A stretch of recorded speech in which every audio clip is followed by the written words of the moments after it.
Notre arrêt sur info avec Mathieu Rouault. Mathieu, une polémique de plus pour le candidat Donald Trump. Le républicain est favorable au profilage des musulmans pour lutter contre le terrorisme. Il s'exprimait hier sur la chaîne de télévision CBS, moins d'une semaine après la tuerie d'Orlando.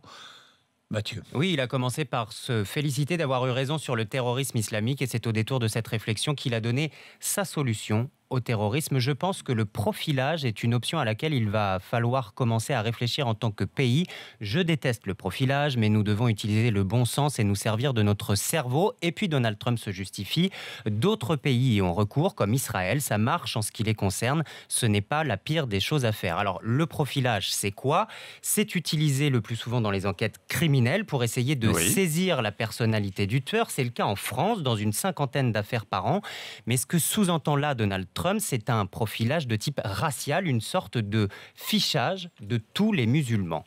Et puis, il y a eu une autre mesure envisagée par le candidat républicain, interdire les armes aux 800 000 personnes déjà interdites de transport aérien aux États-Unis. Donald Trump qui a également cité la politique française en exemple. Lui qui déteste la France et qui n'arrête pas de taper sur la France, Eh bien là, il aime bien la France quand elle ferme ses mosquées. Il avait déclaré vouloir contrôler les mosquées avec respect. Alors le journaliste de CBS lui demande comment il s'y prendrait. Donald Trump répond, eh bien ils le font en France, ils ferment des mosquées. Personne n'en parle, personne ne veut en parler, mais dans les faits, ils ferment des mosquées. Alors Donald Trump fait ici référence aux arrêtés de fermeture pris par le ministère de l'Intérieur dans le cadre de l'état d'urgence pour motif de radicalisation. Et contrairement à ce qu'il dit, tout ça est public.